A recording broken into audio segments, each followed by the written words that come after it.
Welcome to Ancestral Essence Membership Event, African Creation Story and the Role of the Orisha. Good morning, good afternoon, good day. This is the very first week of the membership zone.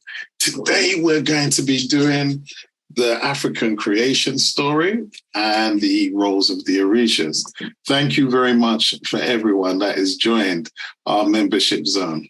Our aim is really just to talk about things that you really can't speak about on YouTube or Facebook or anything like that, where these are things that are supposed to be sacred and things that you normally wouldn't talk about as far as your general public is concerned. Today, it's going to be a bit different. It'll probably be about a couple of hours where we're going to go through the whole series of us explaining how this system works, and then you having questions, Q&As about anything at the end.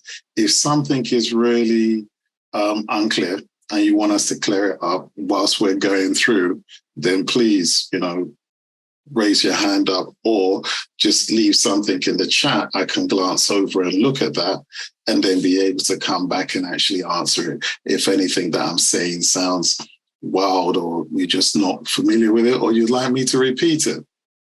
Okay. Now, does anyone have anything they'd like to ask before we start?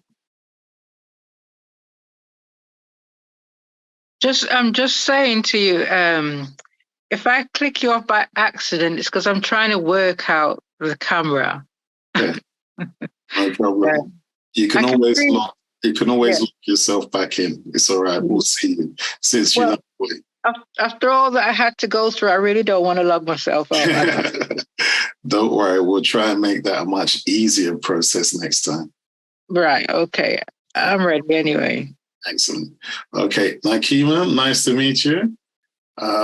Edwina, I guess, thank you for coming on board. There's a few more that are supposed to be here. I'm not sure if they all remember, but this is partially for the recording as well, so that we have it and we can put it up on the membership zone so you can subsequently go afterwards and look at any time. We also have some notes that are attached, because the way I normally do classes is to go through a set of notes.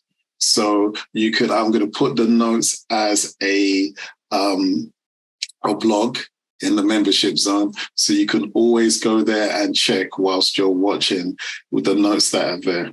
The notes are very sort of just more headlines and guidelines, but at least you can follow through the process of what we're trying to do and what we're trying to say. Okay. Now, has anyone heard of any African creation stories before we go forward?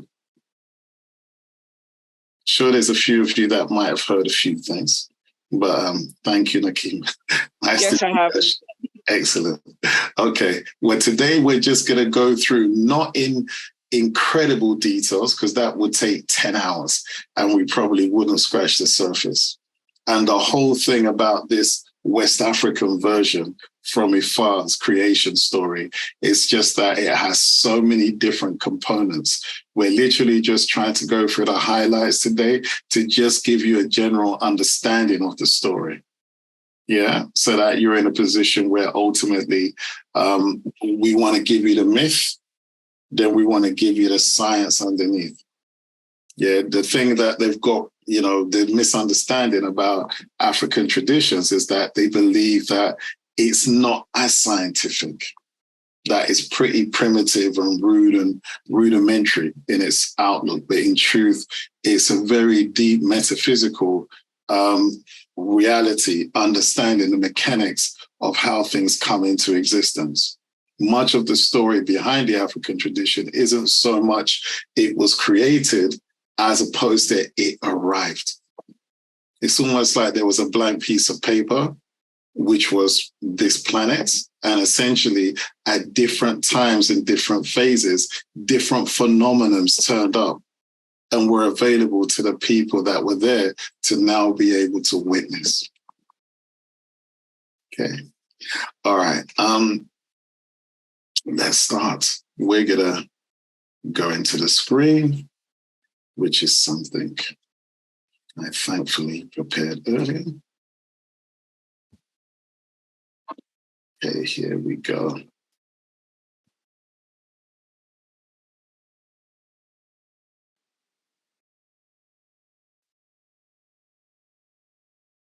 Okay, folks, we've got a few topics there that we're going to go into.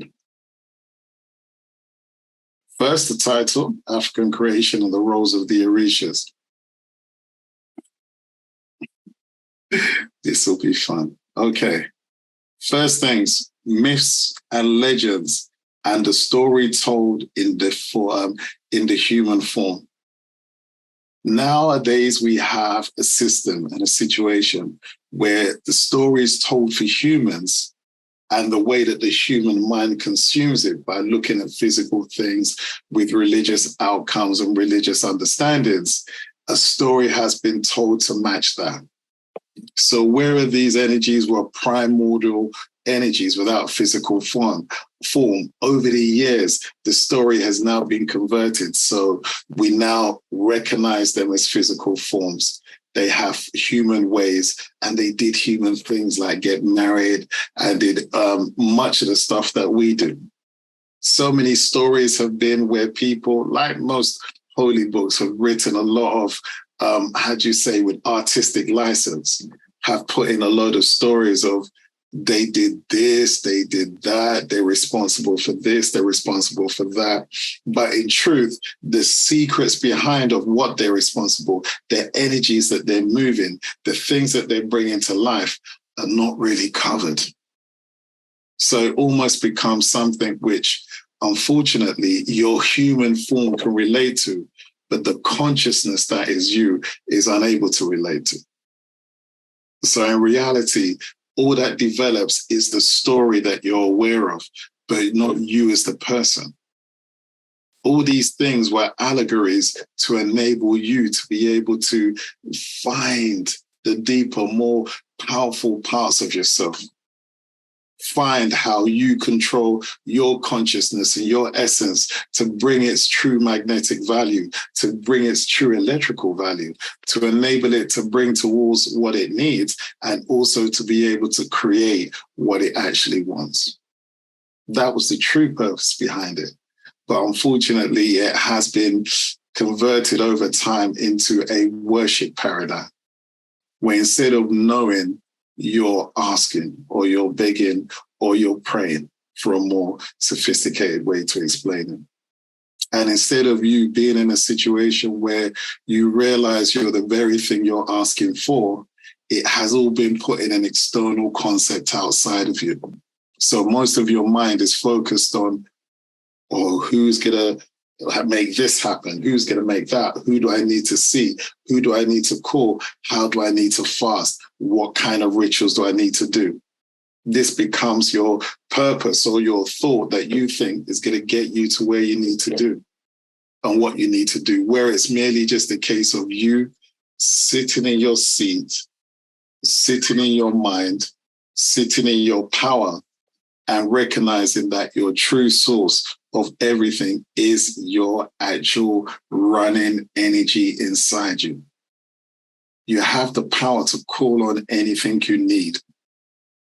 The problem is through our programming, education, religious instruction, or society norms, you've been told that you don't actually have the power to do these things. And as such, don't trust yourself with what you're able and capable of doing.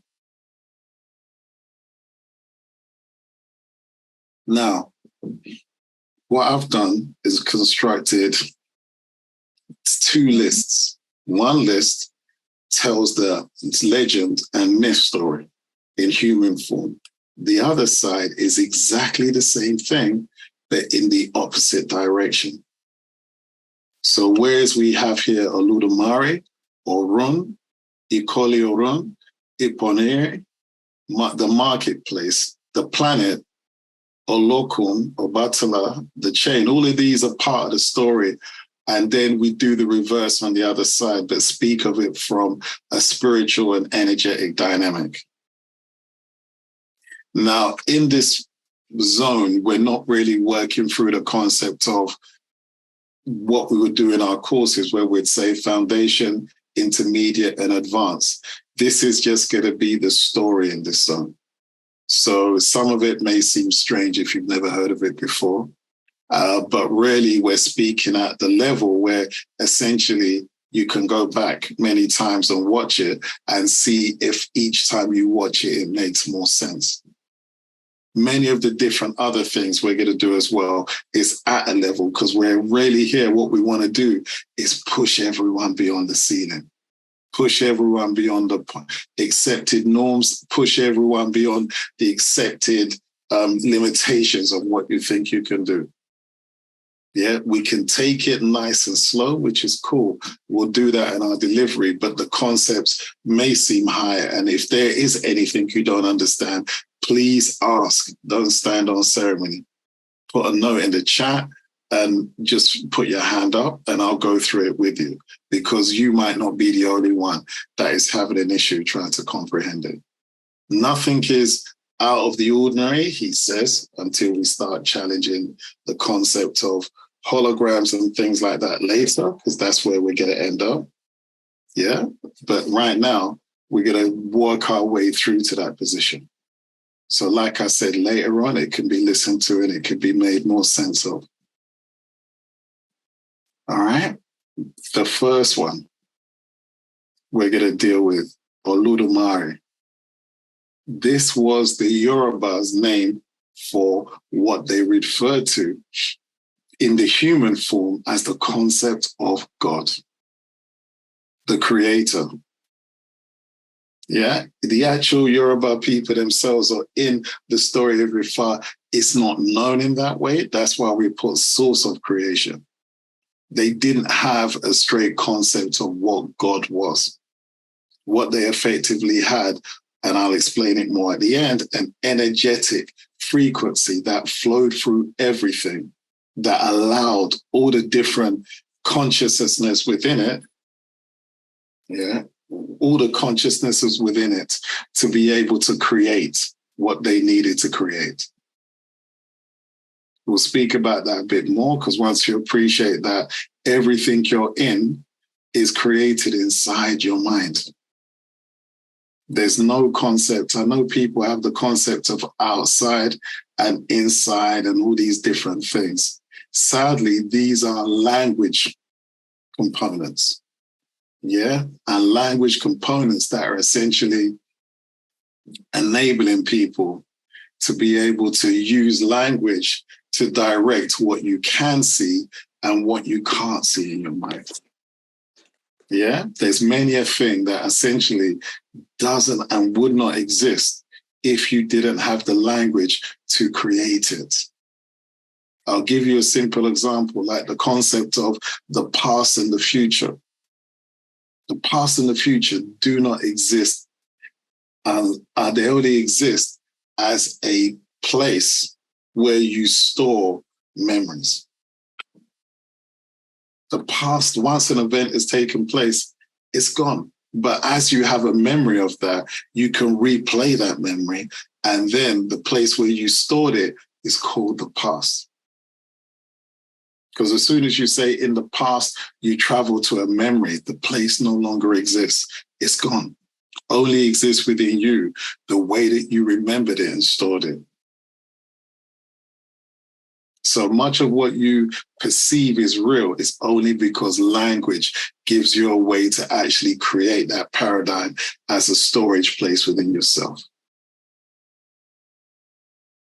So Oludumare, the concept of God, that which is the creator, but really the facilitator. It's an essence, it's an energy that we all have, but this is what from the human form was referred to as God, just to simplify it and put it in line with all the other belief systems that had a name for what they called God. Orun is really the name of what you would call heaven, would be the equivalent, a place where essentially when they passed, went, different energies went, different beings went. In honesty, there is a paradigm where what we refer to as heaven or hell. Different animals, different creatures, different consciousnesses all reside in their different places in a dynamic off planet. As in, they're not on planet, they're off planet.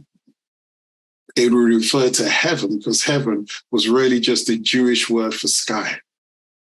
That's where you get the word from. Then when you say our Father who art in heaven, we're really speaking about the sun in the sky, because everyone used to worship the sun, and the sun was in the sky, and they can't survive without the sun.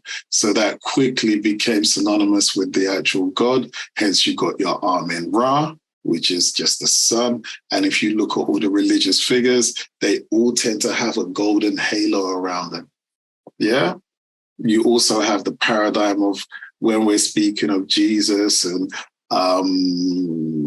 Heru and Horus, many of the ancient gods were really just them talking about the sun. Yeah, if you go into a bit of astrotheology, you will see that in astrotheology, they were just talking about the movements of the sun around the earth and different star constellations around the earth at certain times. And much of religion is just a breakdown of that story. Okay. We have equally, and forgive me, these are not exactly as these words are pronounced or even spelled. It's just that because they're obviously in the Yoruba language, a lot of the accents you're not going to find on your regular keyboard. So it's not exactly as it's done, but it's really to give you the idea of the term, but the concept is more the realm of the ancestors. The spirit world, as people would refer to it, but really, this is just a place inside your mind. This is where you exist, when you look at the world. In many of the courses we do, when we explain and show you how to connect to your ancestors, you'll start to realize that your ancestors are within you, not outside of you. You don't go looking for them. They're not up in the sky. This is why people close their eyes when they're trying to connect to whatever concept they are, because they have an instinct, innate knowing that these energies actually exist within them, not outside of them. So Ikoli, not probably pronounced exactly Orun, is the realm of your ancestors. We'll speak a bit more about that when we do it from the spiritual paradigm. Now, this one, Iponeri, is really your higher self. In this tradition, it's understood that you are a fraction of a larger, more intelligent being. So the actual you doesn't exist as it does within you. You're, again, 9 out of 10 times, well, not 9 out of 10 times, most of us are personalities that we have taken under the name we have been told to call ourselves. Some of us have done well and changed our name and decide to call ourselves from a frequency we more adapt to or we more feel connected to. Yeah? But otherwise, essentially, we are an essence within ourselves. Yeah, we are connected to this higher self, to this higher version of ourselves. And this higher version of ourselves lives in the dimension of the realm of the ancestors, lives in Orun. The real us doesn't live here. It projects our consciousness here. Yeah, this is why sometimes, and we'll explain more, that when you're having a thought within yourself, you hear voices, you hear information coming from deep inside yourself.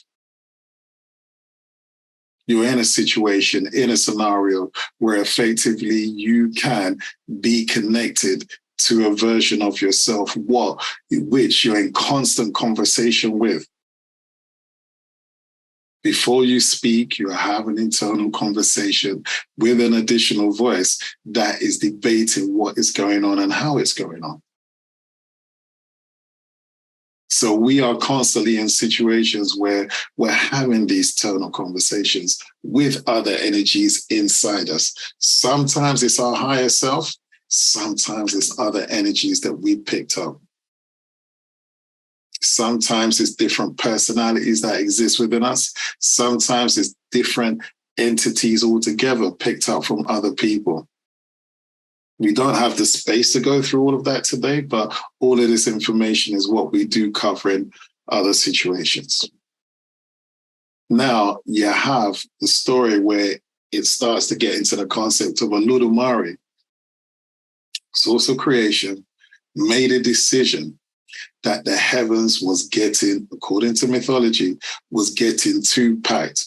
There was too many wars. There was too many factions in Orun and in the realm of the ancestors. So in order to basically offset anyone damaging or hurting themselves, they created, the story goes, he created a place, a marketplace, he refers to it as, somewhere where the actual higher selves can create a version of themselves that can now come and live in the dimension of the marketplace, where they can take on avatars.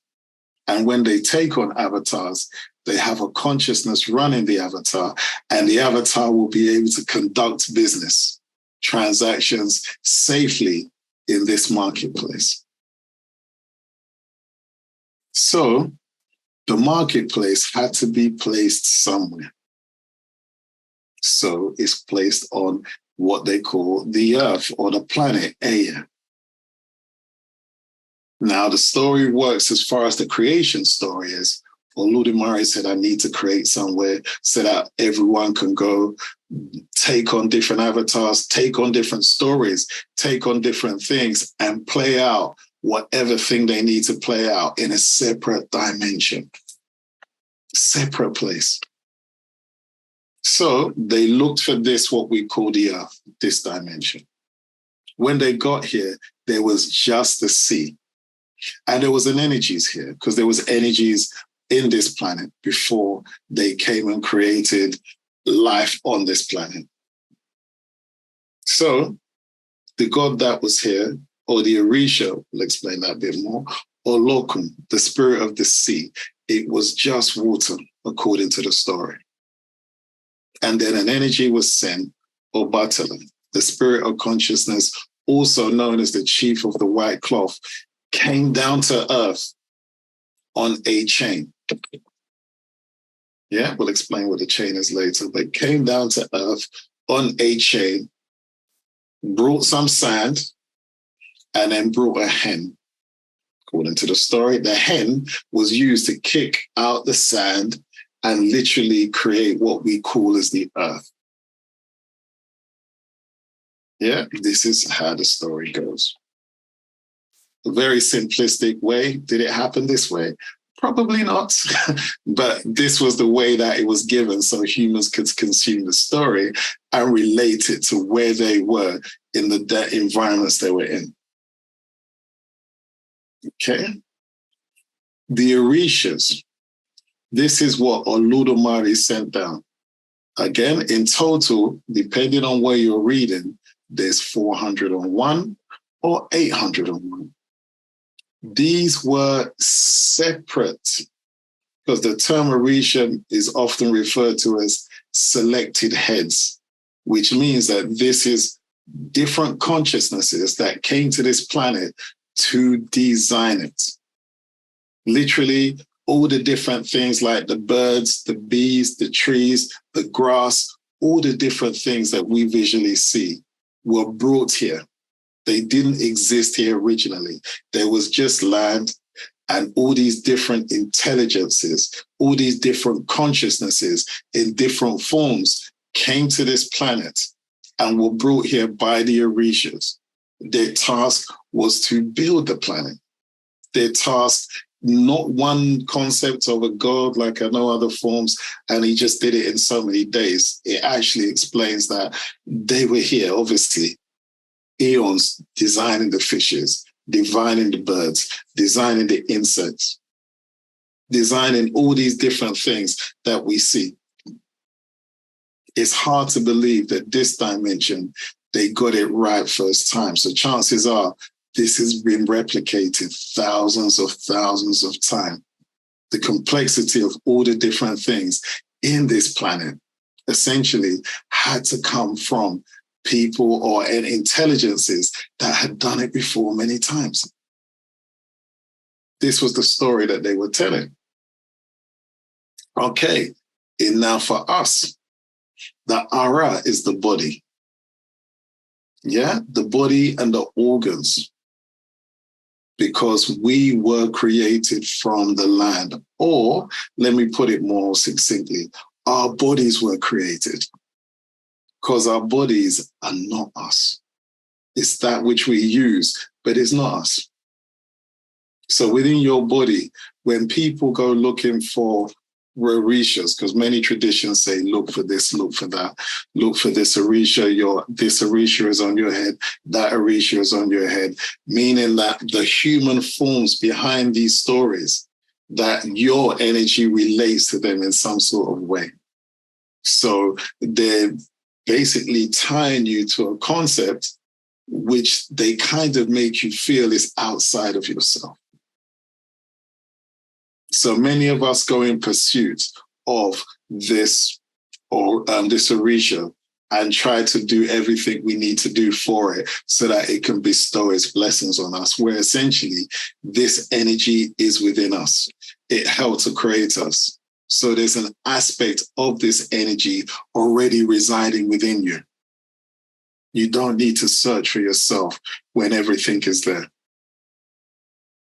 We'll do a whole talk on the orishas in your body and explain how certain organs in your body have intelligences. How these organs within you essentially are independent from the actual consciousness that is your idea of who you are. This is why you can't really control these things. All you can really do, your body is having its separate life, its separate experience. Each part of your body has its own destiny. If you look at the two palms of your hands, they're basically designed different because they're two different hands with two different purposes. The same thing for your feet, the same thing even for your eyes. Half of your face is cut where one half has a destiny and the other half has a destiny. So who and what you think you are is a very intelligent, complex being. Another day, we'll talk about the government of your mind, where effectively you have different departments running different concepts, different bodily functions, different energies, different emotions, different personalities. You literally have a meeting in your mind every day to decide what you are physically going to look like the next day. We are a very deep and complex being running a very deep and complex machine. So the orishas are already there. The world that you see outside exists inside you. And your connection to the dimensions is not via a spaceship. It's just via your consciousness turning inwards and traveling to these different places within you. Your Ori, which is you, the consciousness, which is the one that is looking through the body and expressing itself through the body to everyone and everything around you. You have the thought, and then your body actually reflects it. Most of our arguments in ourselves or with ourselves are based on two different ideas and concepts we have within us.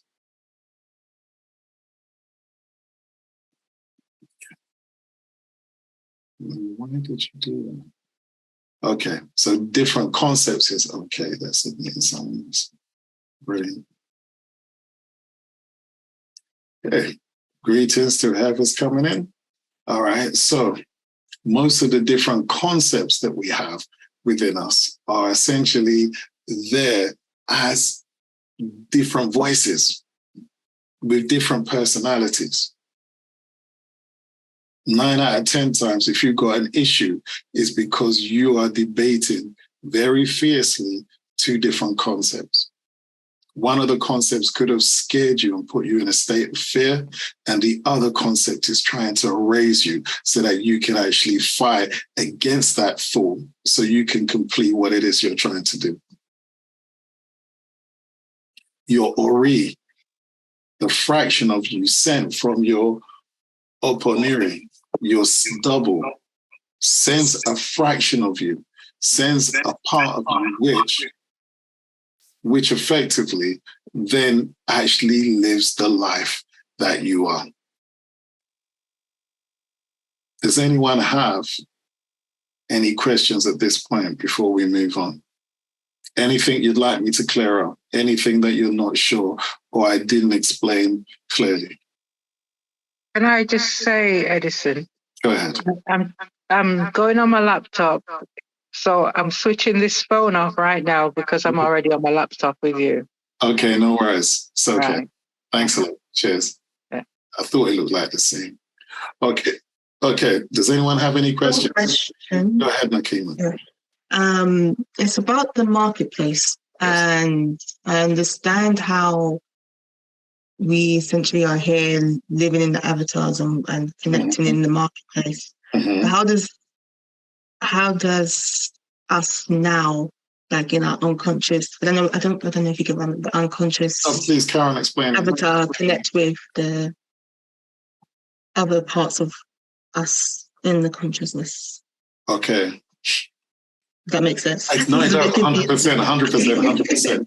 The first thing is to really identify yourself as the consciousness, as opposed to, because the issues that you're really going to have, or all of us have, is that we're connected to our story and the emotional connections we have to aspects of our story. You see, we are the creators of all our emotions.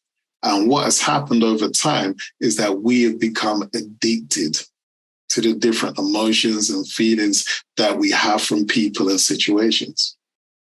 Now, the thing is, these things that we are addicted to almost blind us to our communication with the different aspects of ourselves.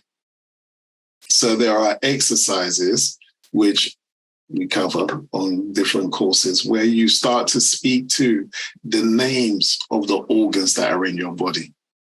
So your heart has its own name.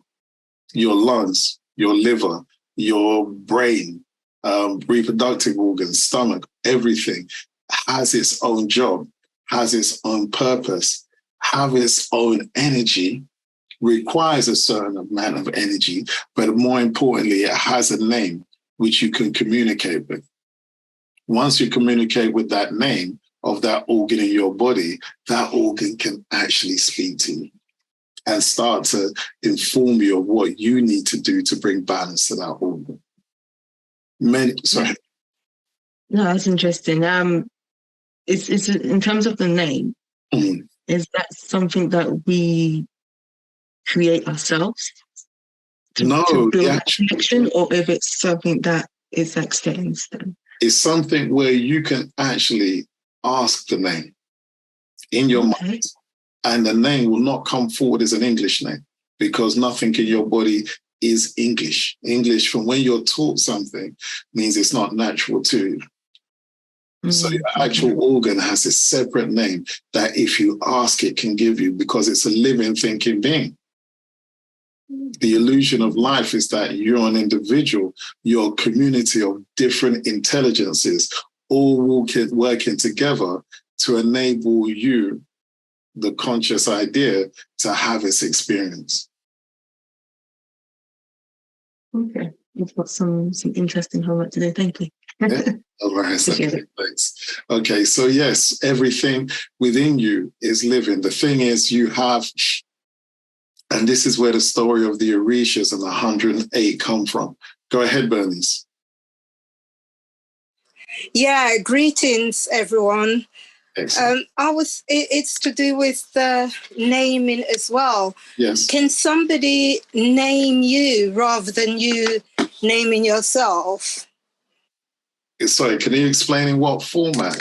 as Right. regards to your Okay. name of your story? No, let me. Okay. Is that the name of who you think you are, or is it No. the different organs within you? Okay. So this particular person doesn't like my name, Bernice, and so he wanted to change my name to something else, something else. So this is why I'm asking: can somebody change your name for you, or you have got to change your name? Because my name was given at birth by my mom and my dad. Of course. So your name is a container for the vibration of who you are and what you can be.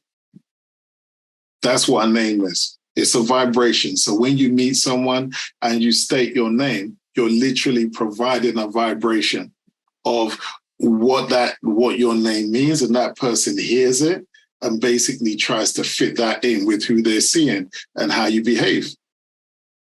That's why people like to give their children very glamorous names, so that when people see them, the name almost carries a vibration to take them into a more glamorous place that the child may be. Or the child may be, the name you give the child is a very simple one, which then lowers the vibration of the person and who they might be and how they might be. So in honesty, you should really never let anyone give you your name. Yeah, they can pick up a frequency and say, I feel your frequency is this, and give you that name. Everything is always your choice. So you don't have to choose to take on someone else's name unless it's for convenient and the concept pleases you. Otherwise, you can just basically just choose your own name. And if the person doesn't like it, let them give you a name that they like, and you choose whether you answer it or not. But you must be very careful and protective of your energy and protective of the names you use to describe yourself and the names you use to tell people that you are, because that will set a vibration of who you are as far as they're concerned. Does that make sense, Bernice? it does indeed. Thank you so much. Yes, I would not let someone come and start telling me about what name they want me to be. That suits them. And if they're thinking in a way that lowers your vibration, then that's definitely something you don't want. Yeah, I mean, this is what I was thinking in terms of my vibration. Is it going to unbalance that name that I was given at birth by my parents? They chose that name. And so that's the irony. Parents, you carry a vibration. There's a whole thing when you're born that you generate a vibration. So the parents actually, you notice when parents are picking children's name, they're very like, oh, it doesn't feel right.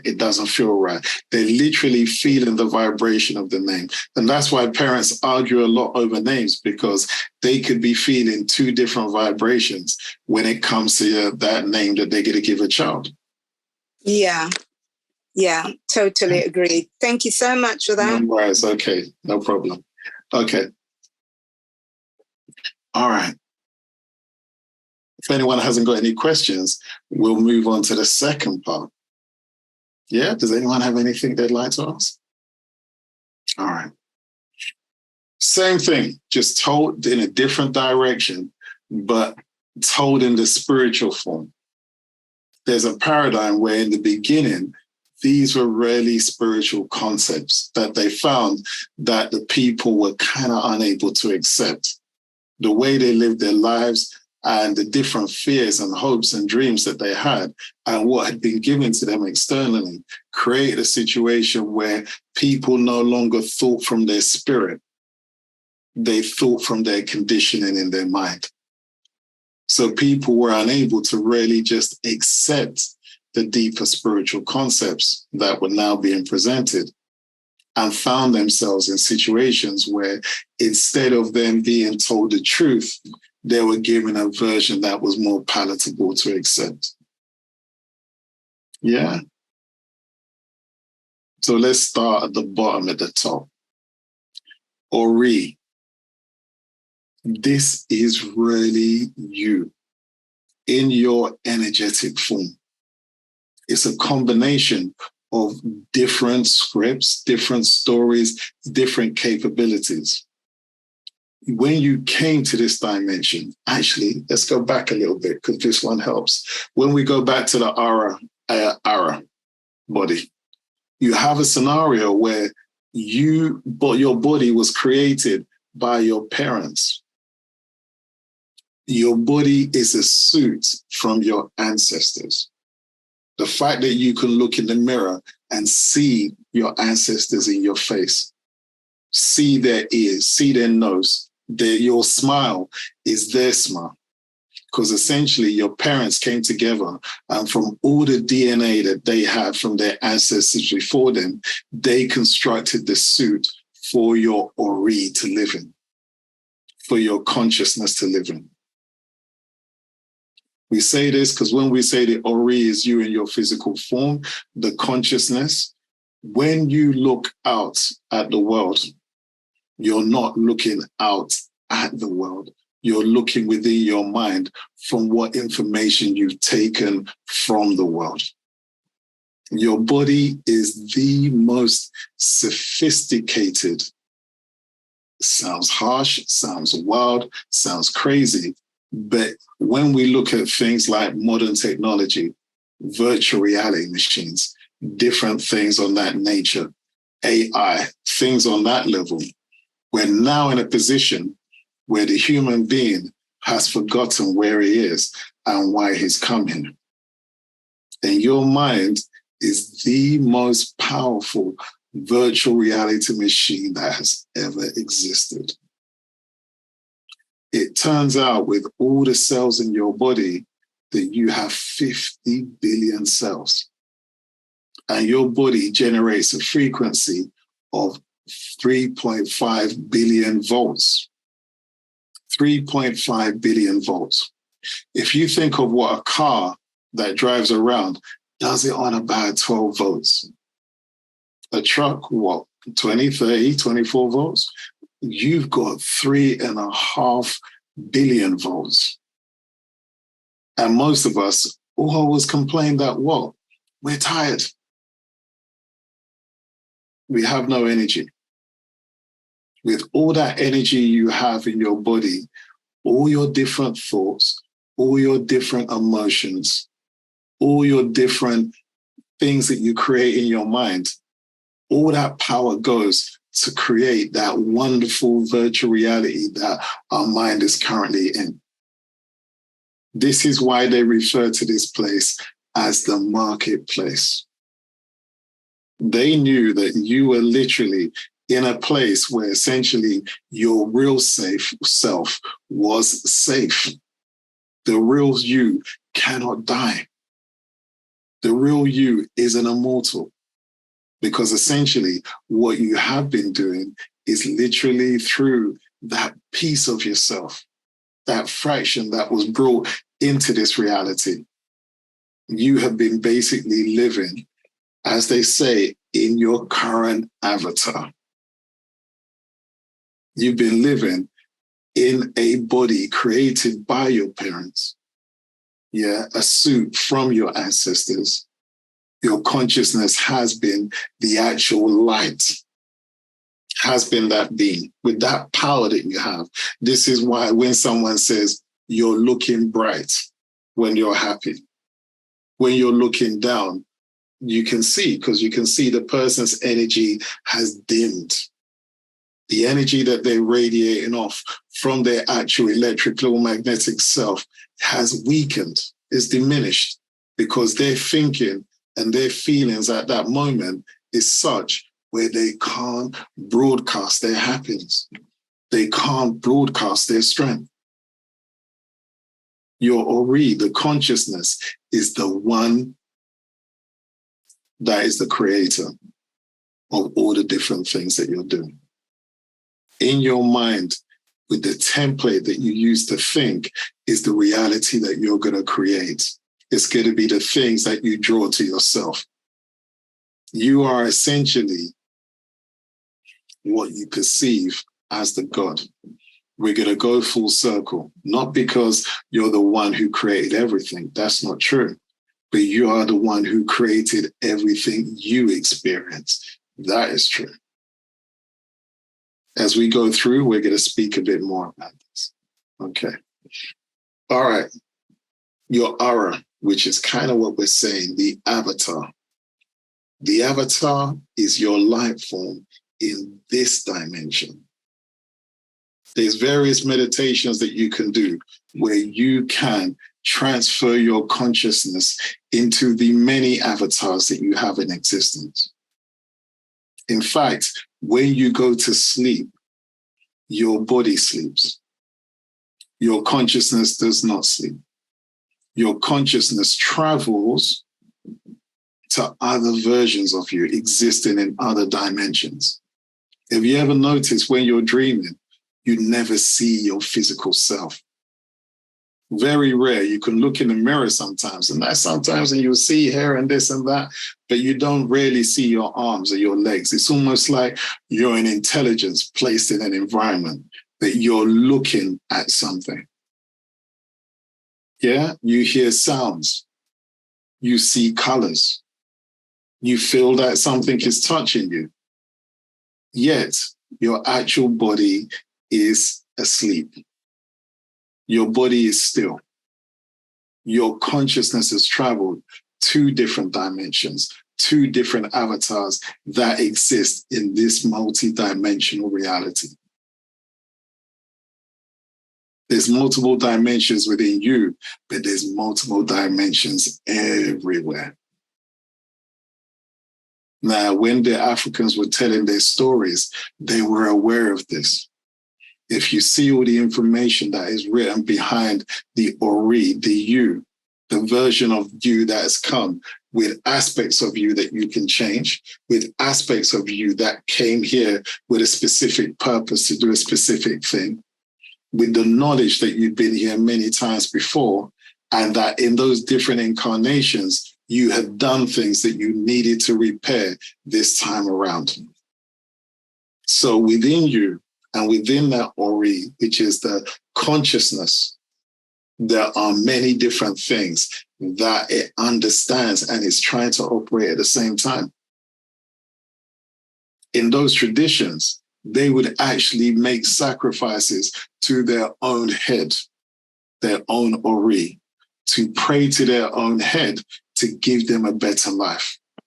They were aware that their own mind was the one that was deciding whether they had a good life or not, because their Ori knew that they were immortal, that this was just a dimension, a marketplace where you could come and actually play out whatever story you wanted to be, whatever color you wanted to be, whatever gender you wanted to be, whatever orientation you wanted to be. You could come to this place and you could play it out safely. You could go through the experience of having a body and basically then traveling through any story time you like. The fact that your consciousness is millions of years old, if we apply the concept of time, a lifetime is merely just a day to your consciousness, to your life. It's nothing compared to how much you've been here and how long you've been here. So your Ori, the real you, is what is ultimately what you're trying to understand, to get back to that point where you can understand and make that connection towards the idea of who you are and the higher versions of you, the higher selves of you that exist off planet, but the ones that are feeding you with your understanding. And when you're in a situation and you need to ask a question, you can ask that version of yourself for the answer. Whenever someone asks you a question, you use your voice, your inner voice, as a communicative way to ask a question within yourself. The next thing you've done, you've asked a question and you're waiting patiently for an answer. Sometimes the answer comes, and sometimes the answer is so good that you sit there in amazement of yourself, as in to say, wow, man, where did I get that one from? And sometimes you hear nothing, especially when you're emotionally torn and you've got a lot of, fuzzy energy in your mind, because you've got so many different concepts you're trying to actually do at one time that you've overwhelmed yourself. You've literally created what is the term? I think it is fuzziness. You created this like ball of confusion in your head. So essentially one thought struggles to get to the other side because there's so much emotional confusion there. Actions not carried out, fear of certain people, worries of things to come. All of these create an actual denseness in your mind. So you're not able to think clearly with what you're trying to do.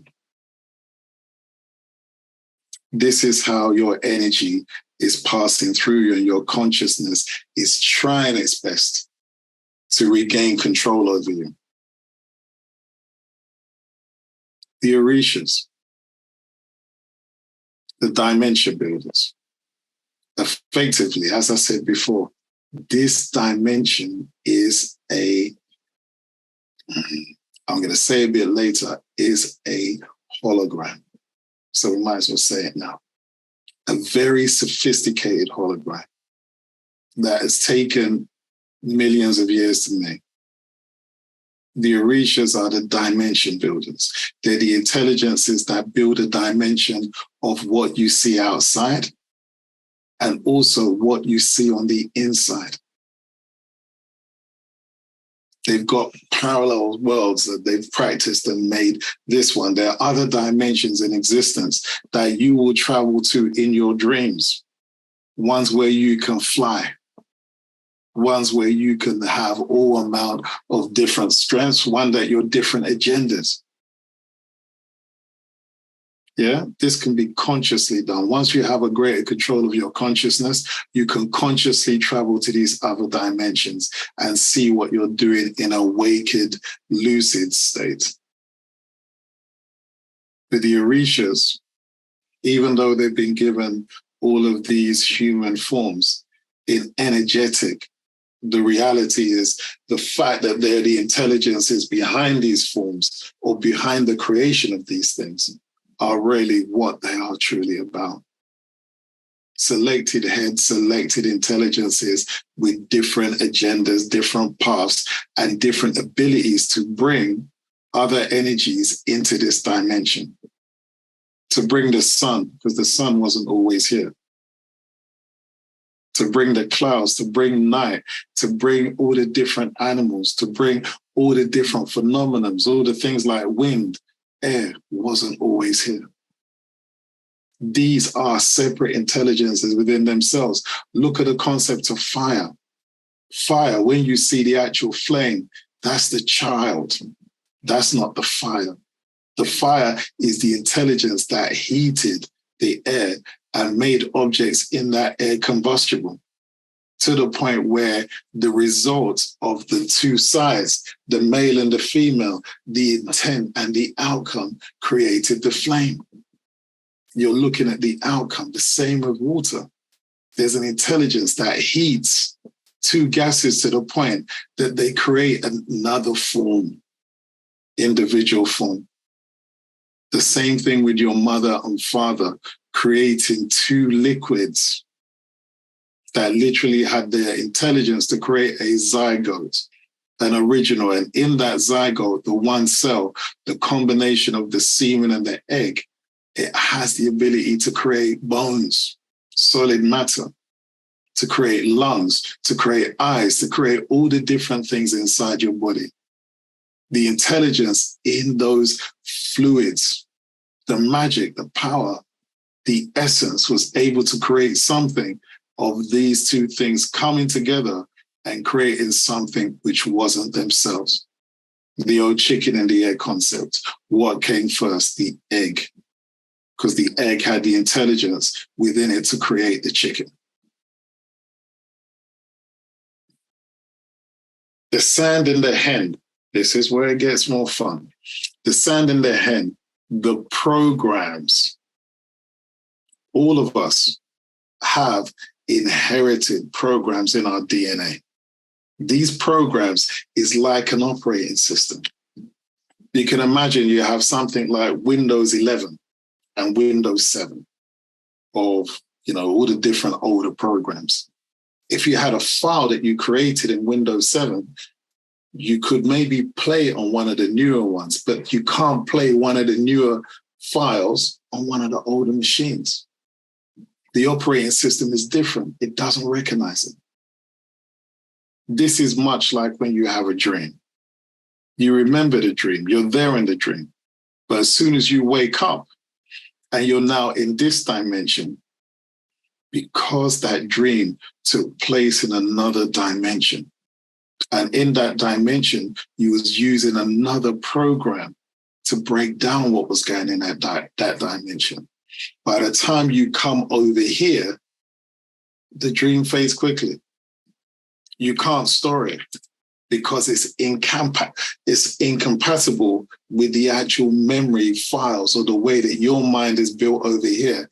It can't retain the actual programs that those dreams and the images were built in. So as soon as you wake up, give yourself half an hour, unless it was really emotionally taxing, you start to see it fade because your mind can't hold the program format from that dream. Much of the things we do, much of the abilities we do are based on programs inherited in our DNA.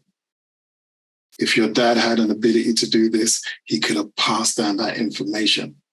So when you're faced with that information, you can construct an image from it. You'll have people that walk into a room and see spirits, and another person be in that room, and for 1,000 days, they wouldn't see one thing.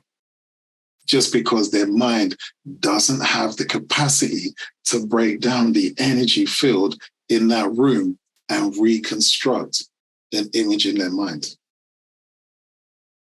Seeing, unfortunately, isn't for looking. We download information into our mind. When you look at something, there's a 7-second gap before when you see it and then when you reconstruct it as an image in your mind. Quiet as kept, we are people that effectively download information and create it as an image in our mind. When you ask what is a creator, it's one who can take information and create images from it so it can recognize it and interact with it. If you walk into a room and you can't see anything, it doesn't mean that there's not anything there. Whenever you're looking at a television or you're looking at your laptop, you're not seeing the waveform of the Wi-Fi information flowing into your machine. It's taking place, but you're not seeing. If you didn't have a laptop to actually pick up those images, you wouldn't even know those images are in that room. What else is roaming around in your room that your mind isn't able to decode into an image into your mind? We're in a situation where, unfortunately, we haven't really been informed of what we are, what we're capable of doing, and how we're actually able to see what we can see and feel and do in this reality. Yeah, the land, the only property and real estate that you can only ever keep is that intelligence within your mind. It's what you've learned, what you've understood, how you can make that work. That's the only truth that is real inside you, unfortunately. Everything else you see outside is a creation in your mind. And your attachment to that idea becomes part of your emotional connection to your memories. This is why a person's most treasured possessions are their most favorite memories. And what they're forever trying to do is to recreate these memories as often as they can on a semi-permanent basis so that they can essentially call and classify their life as good. We're going to cover those things in other tools where we start talking about how the mind really does collect information, how it really does put you in a state where you're arguing 9 out of 10 times between two memories, one that you like, one that you don't like, and making compromises, obviously, at your own expense when it's two memories that you're actually debating.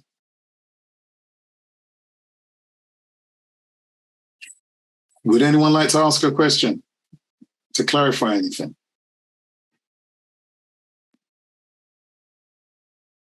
Go ahead, Nikki. I have a few. The first one was around the avatars. Yes. So is our consciousness split up between all of the different avatars in the dimensions, and that's why we can travel in between them?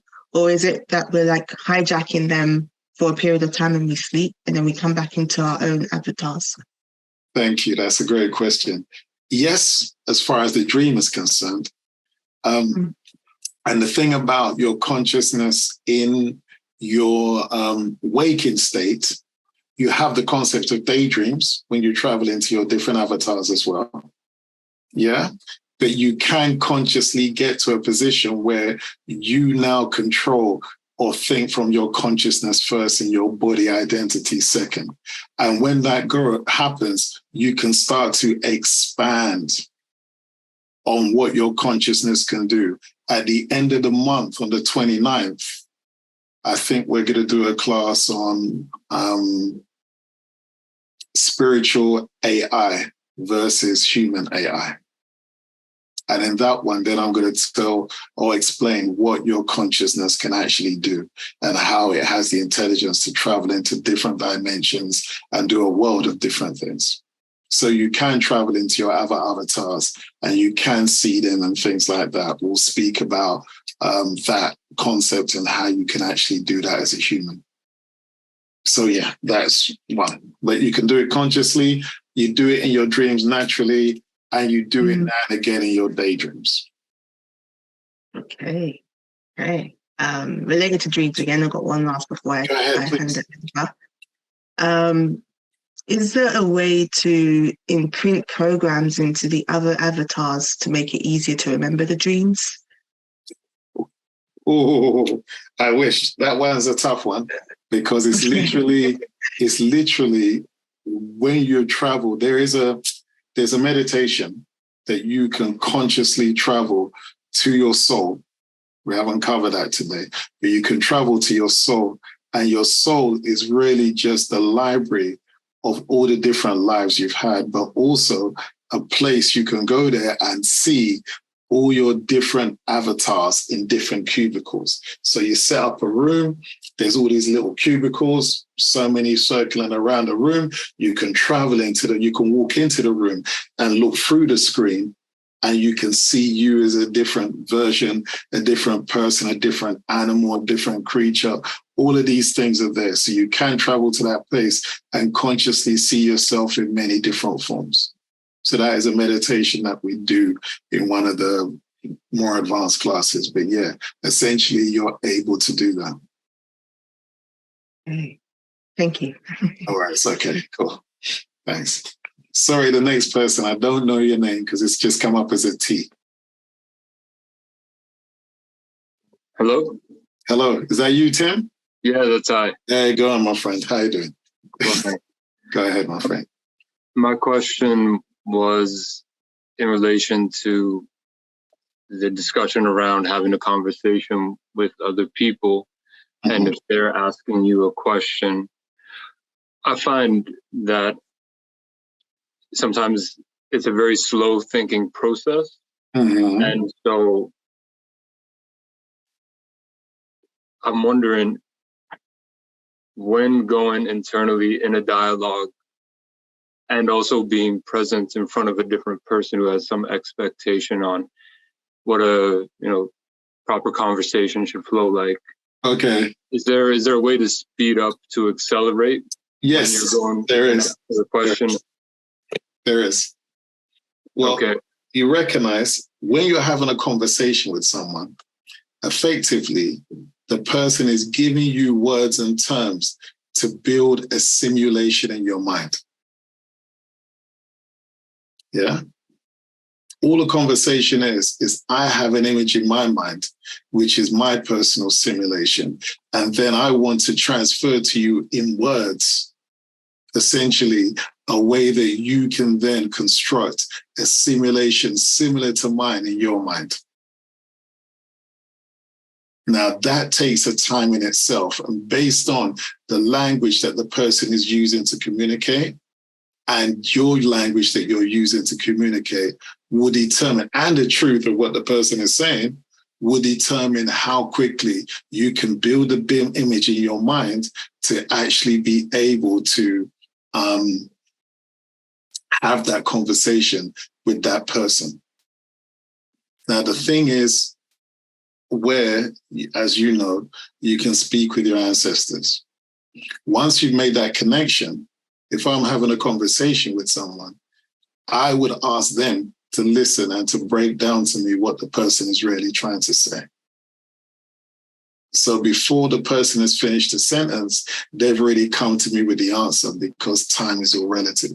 So therefore, what you perceive as time is your experience of what you're happening right now. Whereas your ancestors' concept of time is much quicker. So before the person has got to the end, you've already been given the information of what it is that they're going to be asking. Not asking, but an answer to the energy that they're coming through. Effectively, we're not really speaking, we're just really generating energy. And it's the person's mind that takes in that energy and then basically breaks it down into pictures, which then you have your little inner discussion with and then come to a conclusion. So if someone is speaking to me constantly, I'm not listening to just the words they're using. I'm listening to the energy that they're using and having my ancestors break it down so that when I answer the question, I'm answering what they're feeling and what they really wish to convey and what they're really trying to find out.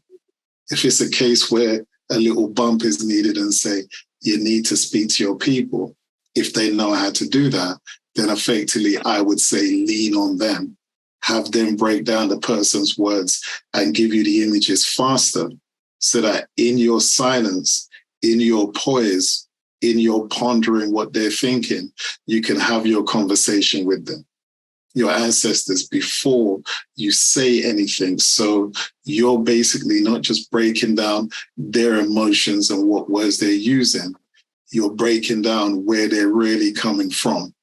And that's why you answer them purely, not just reactionary. Because many times we just answer reactionary because, we're not comfortable in our body. So we don't have the poise to answer someone with the conversation fairly, completely formed in our mind before we articulate what we're about to say. Was there another angle you were coming from, Tim, or was that really what you're looking at? That was very, well explained. Thank you. The only other question I would have just to follow up is, I guess, knowing how to sort of appropriately respond to the people who might be asking you these questions, because I don't think everyone is on the same frequency we are when it comes to contemplation, reflecting on these teachings. So sometimes the tone in which it might be expressed or being relayed to me by my counsel, I might consider inappropriate to actually say to someone else, because I'm not sure fully if they're able to receive that message. So is there some maybe technique just to do in meditation where we can get those two matched up so it's inappropriate? In honesty, you may be judging it as inappropriate, but there's another trick. But go. Yeah. All right. Tim, you're of the actual ability. Ask your ancestors to ask their ancestors where this person is actually coming from. Okay. Yeah. So whereas you're actually approaching it from the concept of your ancestors are telling you the answers, their ancestors are working within them. And sometimes you work out whether their ancestors have control over the person or don't have control over the person, whether the person is under the influence of a personality that they can't control, which means that they're speaking from a part of themselves that they don't even know. You can see that there's an energy involved, and the energy is trying its best to rile you or to try and drop you into an emotional state where you lose control over yourself. Yeah. So often we're in a situation where you're speaking to someone, they've got a personality that is there. This personality does not want to yield control over this individual. So you're not talking to them, you're talking to another energy that has subsequently taken over them. In that situation, you speak with your ancestors to say whether it's worth even communicating with this person, because this person will not remember the conversation at a later date. That was the explanation I needed. Thank you. Yeah, because there's times where this sounds crazy and we'll do a class on personalities, but the personality actually interferes with the words that you're using. So the personality will deliberately not download what you're saying and will reinterpret it and give the other person another version of what you said that suits its agenda, so that this person stays in an angry state, even though you said something to calm them down. They didn't actually download what you said. The energy blocked them from actually hearing what you said and produced information to them, which kept them in that state. So once you recognize that and see, you know what, the lights are on, but they're not at home. Once you realize that, you realize that there's no point speaking. Let the person go through what they're going through. Stay within yourself, stay within control of yourself, so your emotions don't overboil as a result of them not being in control of themselves. Yeah, that's why you can stay in your square all the time, because you realize that everyone is having a conversation with themselves. And if the conversation isn't going well, you can see it in their face that they're in a state of anxiety or a state of fear or a state of anger, because the conversation within them, they haven't consciously got control of. Yeah. Thanks for that, Tim. Okay. Did anyone want to ask anything else before we move on? Okay. All right, the chain. Now, the story talks of, I said earlier, how Obatala came down to earth in a chain. Now, the chain is just the portal. It's the way in which your mind connects to other dimensions. You're doing this all the time. You're going to dimensions of your memory. You're going into dimensions of your consciousness. You're going into your imagination, which is another dimension where you build certain dreams for the future, which you then save in your past. It's a strange one, because the future really takes place in your past, but that's another story for another day. But effectively, whenever you're thinking of the future, you've gone into a dimension within your mind. You've effectively built in your imagination all the different things you would like to happen. You've given yourself a map of what you need to do to travel to where you need to go. Then once you've done all of that, you store it. You store it in your memory. So that gives you a guideline of how you're going to go forward and what it is you're going to do next. So the future is really just a stored idea that you saved in the past with a hope that that's what's going to transpire. Yeah? But we're constantly dipping in and out of all these dimensions within ourselves all the time. Where you go in your sleep, you go to another dimension. There's going to be, there's lucid meditations you can do, which the meditation can allow you to go into different dimensions in yourself. This is something we do on the courses. I'll probably do one or two in the different classes now and again. But yes, you dimensions where you travel within to different aspects of yourself, because you are one massive universe within yourself. All the different cells in your body, all the different energies in your body allow you to do so many different things that are not prescribed, taught to you, or encouraged for you to do, so that you stay within the paradigm of the story that you've been given, and you don't travel outside of the template which has been given to your mind as the way you should see things, or the way you should create things for you to see. Yeah. Now, Obatala is the light, is that which is the one or the aspect of your consciousness traveling across dimensions. You see, it's funny, whenever you're seeing someone and they're not there, they're somewhere else in their mind, looking at another picture. Many a time you're walking into a supermarket and you see someone is just standing still. Many places you see people vacant, not there. At that time, their consciousness is looking at a memory, is looking at information inside their mind. Their body has stopped because their consciousness has traveled somewhere else. It's not in control of that body at that minute. The body is stationary because the consciousness is not telling it to move. As soon as you have to sit down and think, your body's stationary. If you have to stand up and think, your body's stationary. If someone's talking to you and you're visualizing something in your mind, you can't hear that person. Or that person saying, are you listening? And the truth is, you're not. Your mind is busy in your imagination, building information, using information to create another visualization. And when you're looking at that visualization you're creating in your mind, your body is stopped because the machine has no driver at that time. To listen to someone is to build an image, a simulation in their mind, in your mind, based on what it is that they've said.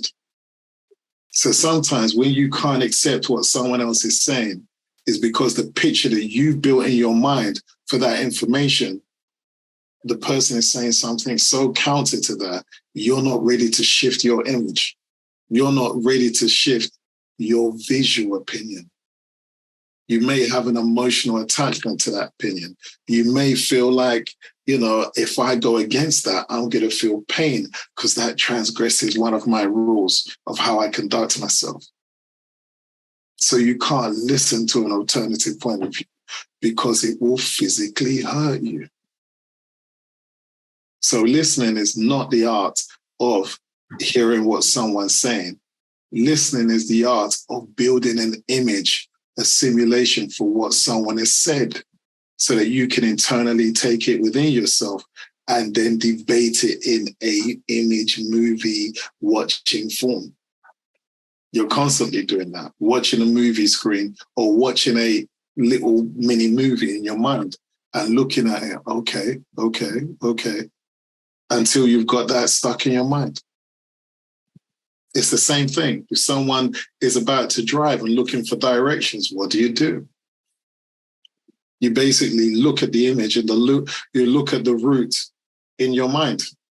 You see all the pictures, you see all the images, you see what turn you're going to take, you see what are the buildings around.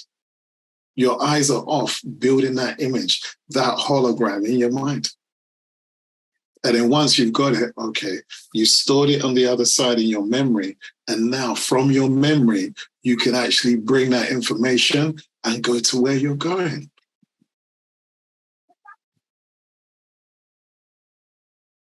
So as you travel into these different places, this is where you go to create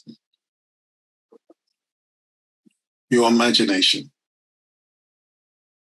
Yeah? Now, here's the fun bit. Okay. Does anyone want to ask me something? Because it's going to get a little weird after this. Does anyone want to ask me something now to clear something up? Or are we all good to go? We're good to go. Cool. All right, then. Olokun. This is where we're talking about everything outside of you is really just particles and waves. What you see taken outside of you is not what's taking place outside of you is not the image you're creating inside your mind. Like I said, when you listen, you create a simulation. Now, when you look, you're not creating another simulation. When you taste something, you taste it in your tongue, you send the information to your mind, and then your mind recognizes what you're consuming. And then it sends a message back to you to tell you the name of the thing you're tasting. So where do you taste? In your mind or in your tongue?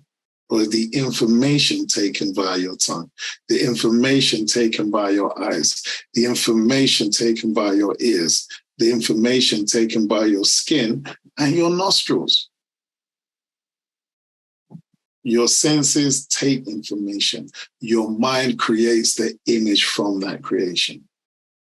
When we're talking about the story of creation, we're talking about the movement of information in your mind and how you create the hologram to look at in your mind before you decide what it is you're about to do. We download reality, which means that if I'm looking at you, I'm looking at the screen. The screen has got a camera or information where you are, which is being picked up and is being transferred across fiber optics and re-representing itself in my presence as I'm representing myself in your presence. So essentially, I'm not seeing you. I'm just seeing data downloaded that's representing you, that's reconstructing you as an image, as a presence in front of me. Yeah? Dots and dashes, data and waves, information sent along the highway, data highway, and being represented here. This is what your mind is doing. This is essentially what's transpiring within yourself, where you're essentially taking data and reconstructing. When we talk about the waves, we're talking about the actual thing that is outside of us and how we're essentially creating a picture inside our mind, which we then call our reality. Yeah. The fun bit, the planet Earth, quiet as kept, is really the hologram. They understood all of this in the ancient places. This is why they knew you couldn't die. This is why they knew you were immortal. They understood that all you were doing was creating pictures in your imagination. This is all that was taking place. So be that they knew that, that's why the Ori wasn't afraid to give the person who was in the avatar a hard life. Mm-hmm. Own mind would give you a hard life because it needs you to get to the place and do the things that you came here to do. It didn't come to just enjoy itself. It came to work through the trials and tribulations to get you to that point where you balance what you may have created as ills in your previous incarnations. Also, to collect the good from your previous incarnations as well. It goes both ways. But the marketplace is the hologram. And your avatar is your Ori, your real spirit form, in an avatar form, in a hologram where that avatar is recognized.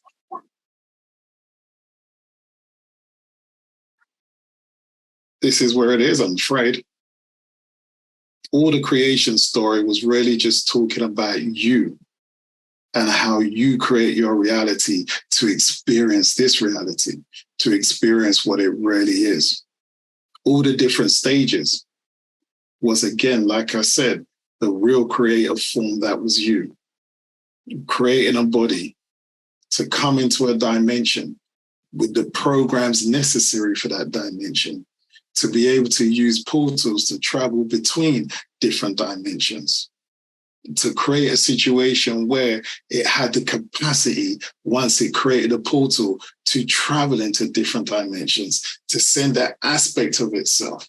Whenever you're in a situation and you're trying to think about something, not all of you goes to that form. Part of you goes to that form. You literally create an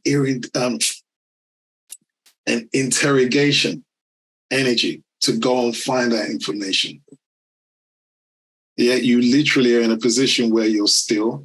You use your inner voice to ask within your deeper internal self, looking for that answer. You travel within yourself to find that information. Once you have that information, you come back, you look at the simulation hologram you've created in your mind. You speak with the other energies. We'll speak about that a bit later. And then you come to a conclusion. And then you decide to act once you've gone through all your different conclusions. Yeah. Your higher self, that's the one that sent you in. That's the one that the part of you is part of a massive, how do you say, the part of you, you're only part of a greater whole. To give an example, if there's 50 billion cells in your body, each cell is a living intelligence on its own. Each cell has a life, has children, is born and dies. A whole reality is taking place inside you with 50 billion different cells, living beings inside you.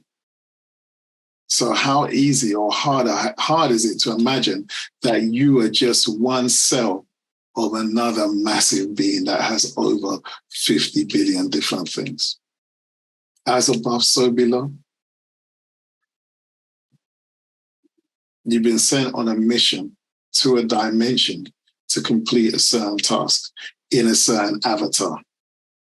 Your gender is not your consciousness. It's the gender you required for the agenda that you came here to do. That's all. Everyone is trying to work out what they do and how their body works. It's not till they get to a certain age in their teens, 14, 15, that they've kind of worked it out on some sort of level. Even so, there's certain idiosyncrasies that your body has that is unique to you. You're still trying to work out how to work this machine. Your consciousness knows that it's in a place, it's in a machine, and it's got a job to do. And everyone looks at the machine as the machine is the individual. This is where we'll talk about things and the complications that people have within their lives as themselves because they don't like their own machine. And then they classify themselves by a machine which isn't them. But we haven't been taught not to do that, so we're comfortable doing that. And the emotions that we generate from that mindset basically creates mind fuzziness. So we're not able to think clearly, and we're stuck in so much fear, we can't live our lives. Yeah. Okay. The Okoli or room, like I said, not properly, probably, but that is the realm of your ancestors that exists in a dimension beyond your DNA. Those are the ones who you're asking questions to when you're using your inner voice, which is really, if you wanted to liken it to a computer, would be the keyboard. That's where you type your answers, your inner voice, into the deep expanse of your mind, looking for an answer to come back. It's almost like you've got this massive database inside you, and you're just really looking to find ways to ask the appropriate questions to get the appropriate answers. Your ancestors live in that realm. And when you can travel beyond the concept of you being as a consciousness into dimensions within you, you can travel to these places and have conversations with them and go through all different manners of understanding why you're here and what you're here to do. That's things we cover in courses and classes that we do. But your DNA is a different set of things. Your DNA is in your blood.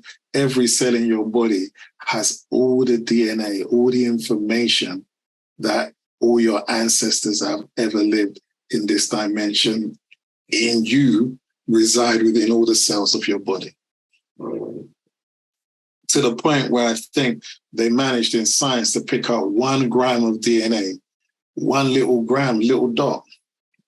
And this dot had the capacity to hold, I don't know how many, it's terabytes, there's another word beyond that, but literally, if they was to take the whole blood of your body, that could hold the history of the beginning of time, 30 or whatever billion years, could hold all the data and all the information that of everything that's ever happened in this whole time since it's been existed could land in your body. Your body could hold all that data.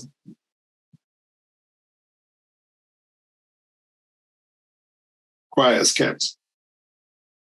Yeah, they managed to find a way to actually use people's DNA to store information and put it into a laptop or a computer. Yeah. So you have all your ancestors within you. And again, there's whole classes we'll talk about epigenetics, where essentially, based on your emotional state, you will draw towards you the personalities of different ancestors that has passed, that is stored in your DNA.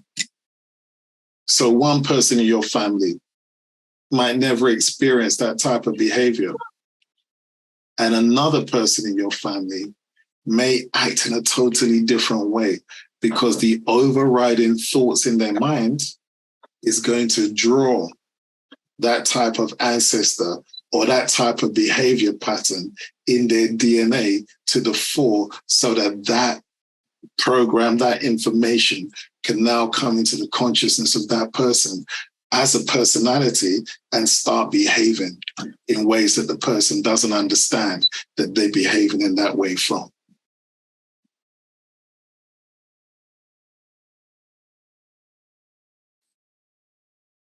The realm of the ancestors is all within you.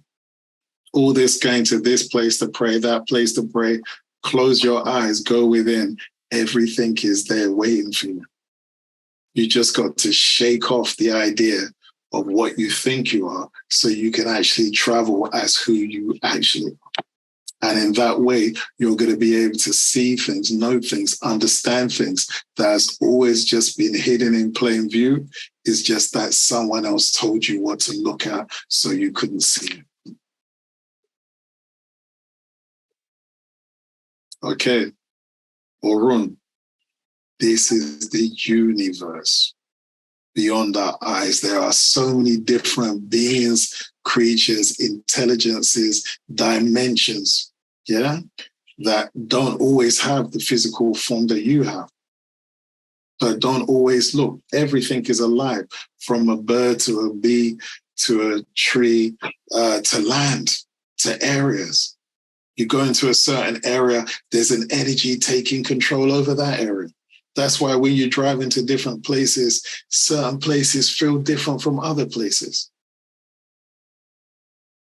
Yeah? This is the madness of life. You could be in a situation where, honestly, yeah, I know here, if I'm driving in England and I go to a place like Wales, automatically, just by crossing the bridge, the frequency is different. Straight away, you're like, whoa, it's just a lot calmer over here. because everyone's thoughts, everyone's ideas, everyone's feelings are being broadcasted into the waveform, which you perceive as air, but really is just a collection of all the information in your environment that you can download to create a picture if you want, but you can feel it as well. So if there's collective anger in the place, then you're going to feel the tension when you're there. And if you can feel that everyone is scared, that becomes, again, a collective tension. And if everyone is peaceful, you feel the peace. You feel that the air is less dense because it has less of people's thoughts and frequencies literally just coming together to create clumps and clouds that impact everyone that actually is in that town. Their nature is based also collectively on how everyone sees everything, because that generates another frequency in itself.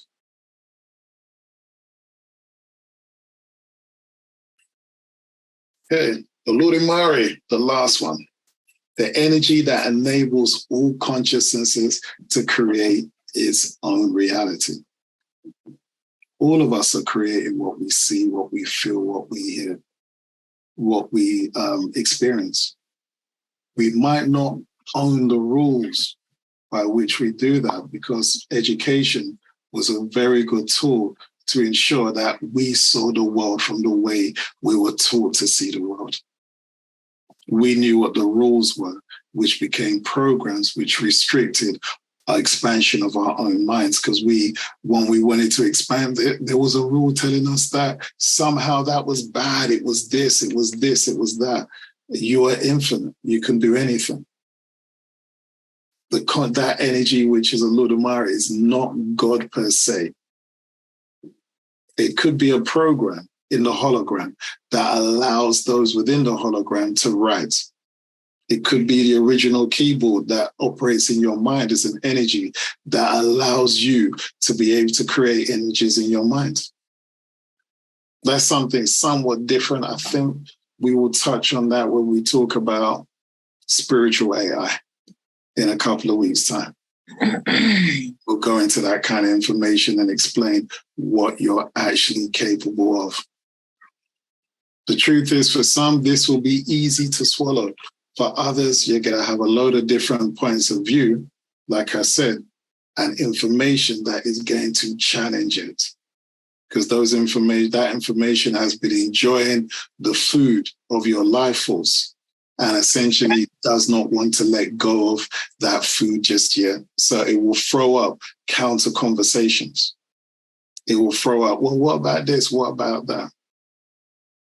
It's good to have the conversation, but what part of you is having that conversation with you? How is that personality or that idea debating back with you? That's where you start to realize how you start to identify you, the consciousness. What is it that you believe? What is it that you understand? And is that your understanding coming from within you or what someone downloaded to you? And you didn't try to look for an alternative answer.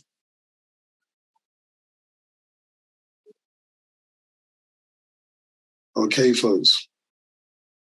We have a Q&A time. So if anyone has any questions and answers on anything we've spoken about, we'll do that for about 15 minutes, 20 minutes. As always, I'm very bad at time. Anyone that's been on my course will tell you that we don't get away out of 6 hours or 7 hours or what have you. So this is a quick one, but essentially, yeah, it's not quite the same. Does anyone have any questions they would like to ask? Yes, Nakima, thank you very much. You've been very good asking questions. I like it. I like it. Please ask questions. In my brain today. So my first question is around the emotions and how you mentioned that our ancestors kind of govern our emotions. So I'm trying to understand. So how do we discern what is the emotions from our highest self and what is the emotions from our ancestors? Or is it a case? Yeah, I'm a bit confused. But the irony of it is, emotions are neither from your higher self or your ancestors. Emotions are judgments after conversations that you've heard from images that you've played in your mind. So you're going to see an image come up, and then you're going to decide based on the rules and ego. That's another concept. We haven't covered that today. But you will have a debate with the image that you see. And as a result of that debate, you will then create an emotion for your body to then experience what it is that you've concluded in your mind. So once you've gone through a process, I've seen this person do this, I don't like that. After you've decided that, you then create a emotion for your body to experience what your mind has concluded. So it's more like a security system in a way. Security system or a way to experience yourself. Okay. To experience your thoughts. Emotions, unfortunately, we're brought up in a reality where everyone says, feel your emotions, feel your emotions, feel your emotions. And people use their emotions in order to guide them through actions. The problem is, did you create the rules by which your emotions have been created? Because if you're working from someone else's judgment of a situation that you later find out isn't true, the emotions you created was with the information that somebody else gave you. If someone says all these people from all this place is bad, straight away, if you believe that program, as soon as you hear that that person's from that place, your body feels what it's been told to do. An emotion has been created. Okay. And if anyone, sorry? Go ahead. No, finish. Sorry. No. And essentially, this is for all of them. They're all judgments. These are all judgments. Look, people are constantly living through their past, judging their past against the current moment or the present. And as a result, making decisions on whether they're going to face their past or if this person is reflecting something from their past that they like or dislike. You walk into a situation, oh, I like that person. Let me move towards them because I enjoy the emotion that I get when I'm around them. And the reverse is the case. Oh, I don't like the emotion that I get from that person. I'm going to keep away.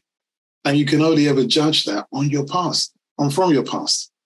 So it's your rules. You're basically having a sort of internal conversation, and the emotion is the outcome. Okay. I have another question, but you've sparked another follow-up question. Go ahead. So would you say then emotions are more just to determine your vibration of whether you're like happy or sad, rather than using it to guide you in making decisions? Effectively, yeah. Emotions are your guides, but they're your creations. They're your children. They're the children of your mind that you've now passed through your body to experience. So you can use it as a guide, but if you can get to that point where you control the ideas which you use to make the emotions, then you can prevent them emotions taking place. Okay. So if you know those people, c'est la vie, such is life. Those people are constantly in a situation, a scenario happens and they don't create any pain for themselves. Whereas another person who has a different outlook to that situation could be riddled in pain and disgust and anger over the same situation. So it's not the emotion doesn't have a mind of its own. Your body can get addicted to certain emotions, which that when you meet certain people, your body can then become addicted to how you feel around them and want and crave to be around that person more often.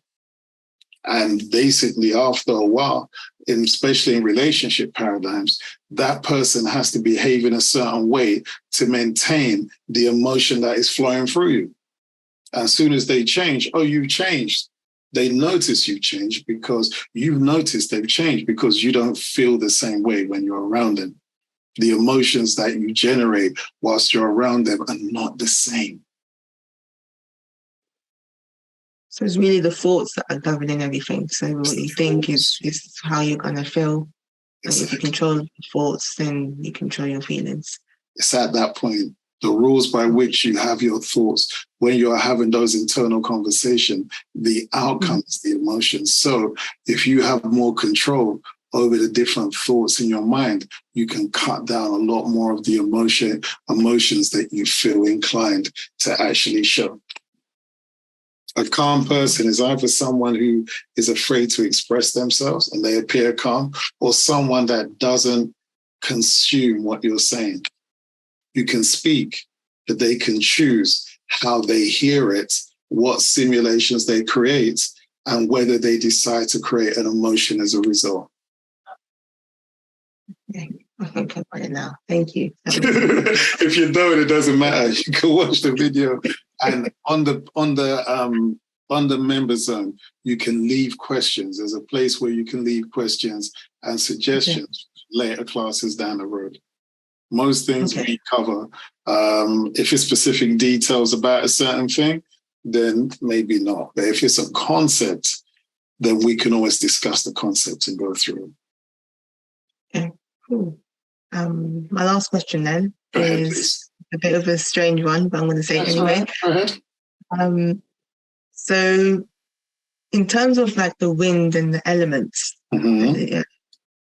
would you say that the intelligence within them is basically like a super spreader that's kind of sharing thought forms and emotions in different areas for everyone to experience?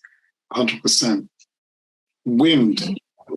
The fact that wind is dense, it's dense by concentration of different energies that are not visible to your eyes because the wavelength that they're vibrating at, your mind can't reconstruct into an image.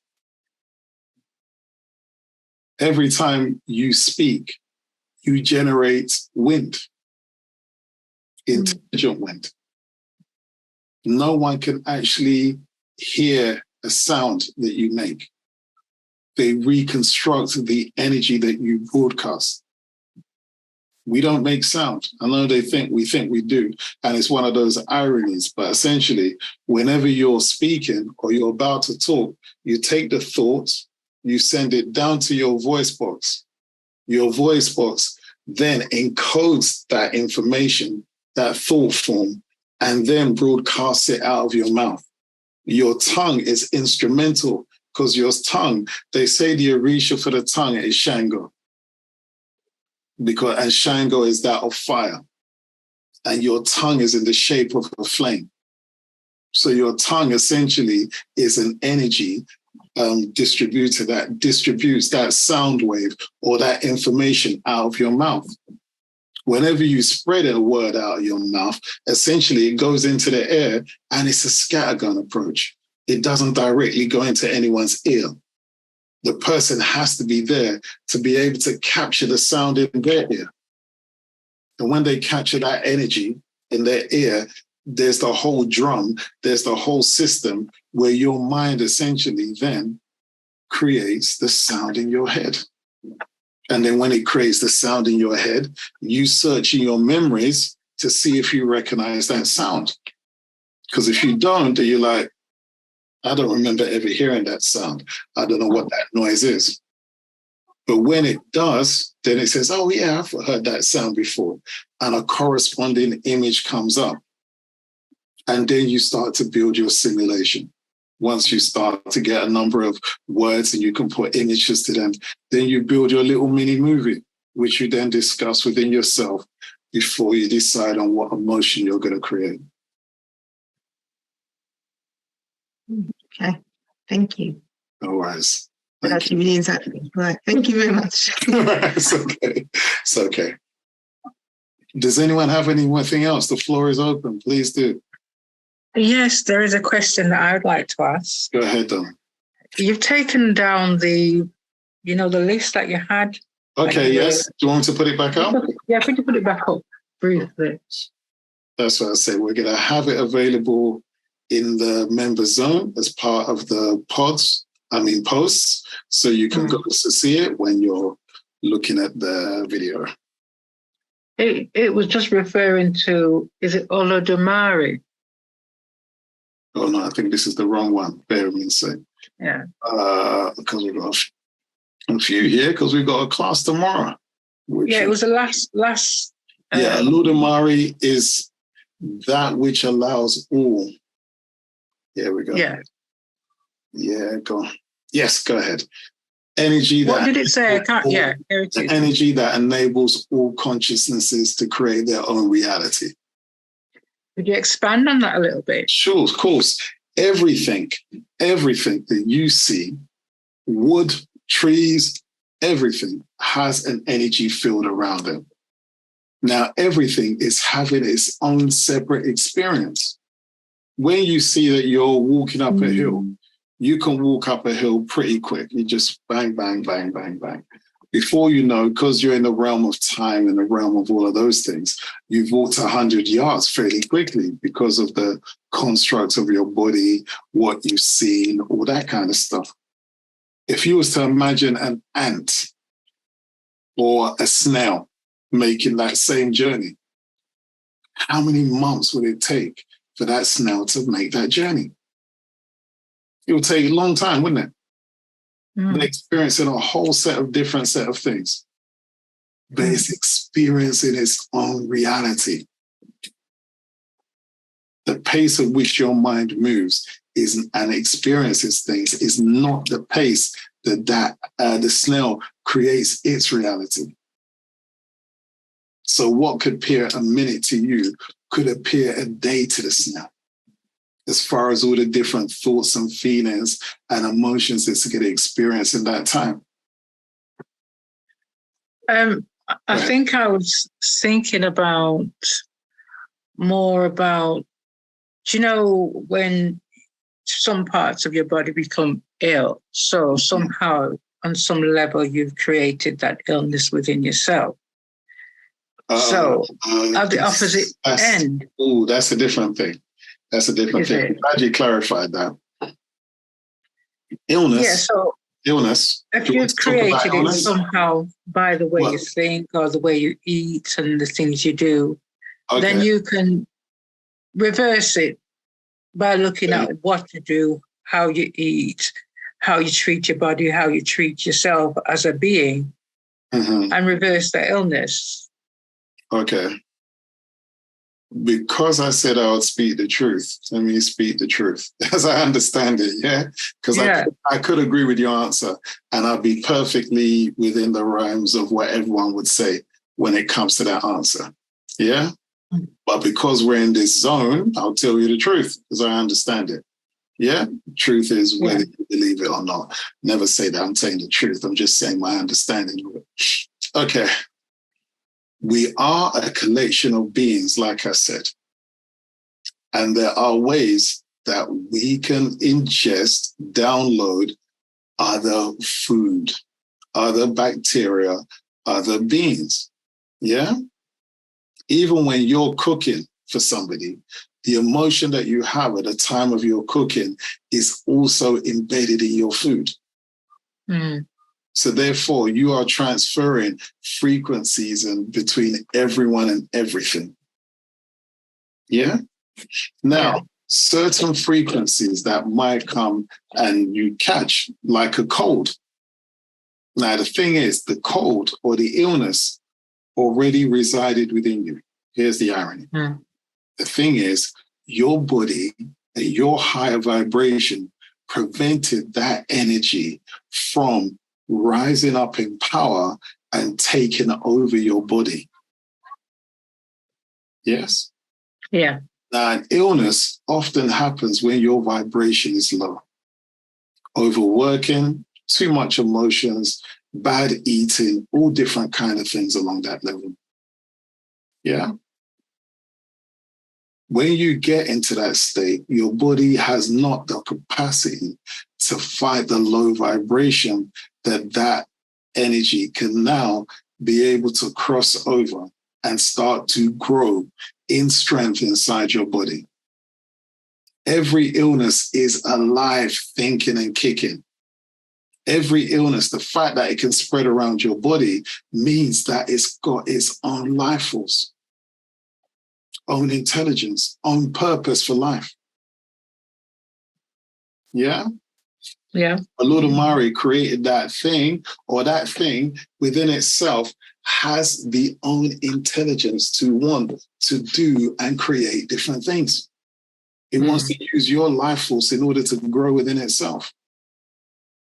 So therefore, it will be, this is why when something says it's incurable, it means they can't kill the entity behind the illness inside you.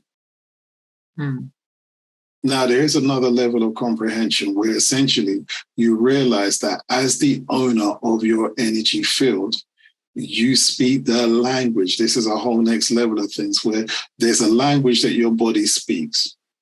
And the language that your body speaks has the capacity to be able to kill anything in your body that doesn't belong there. Every day for the thief, one day for the owner. When the owner arrives, all the thieves disappear. So there is an understanding at a higher level where essentially you can speak in a language that can start to kill and to kill certain illnesses within you. Yeah. So the knowledge does exist. It's just obviously we're not going to fit it in today. And it is something that we share on our higher courses, to be fair. Yes, thank you for that. Thank you. Okay, that's cool. Does anyone have any questions on what we've spoken about today that they would like clarification on?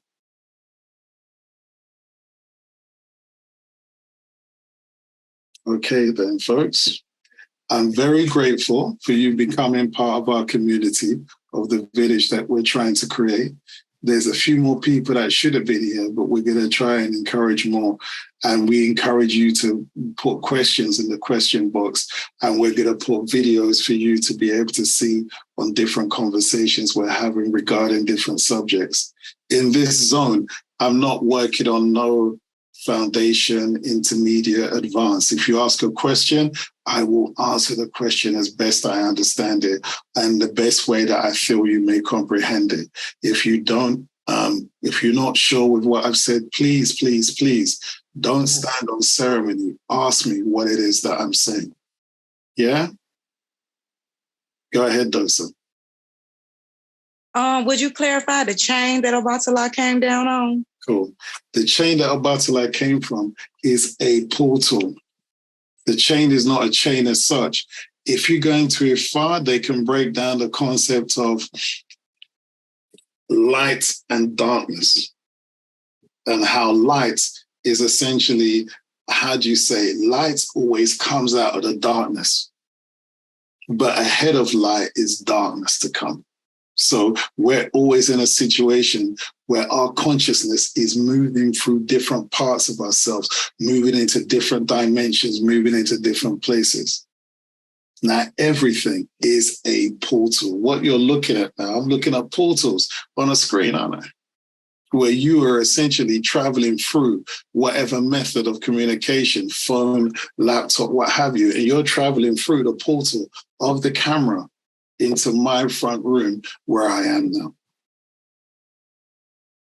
We're constantly walking through portals. The chain is the bridge between two different dynamics. So you, in your mind, whenever you need to travel into your inner self, there is a chain that links both sides.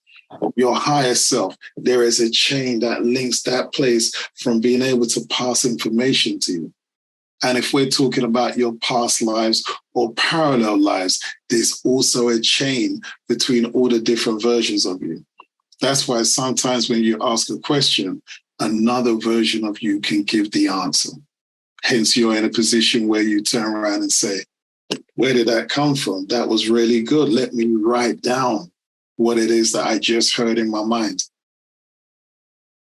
Other versions of you are speaking to you, and in different places and in different situations, we can start to explain those relationships that you have with different intelligences that you have within your organs, with different portals that you have within yourself to different versions of you. Unfortunately, there's so much that we weren't told that there is to know. And our aim is really try to get out as much as we can. If you ask the question, I'll try my best to give the answer. That's all it really is. Yeah? Thank you, Dosa. Thank you. Can I ask another question? Please, go ahead.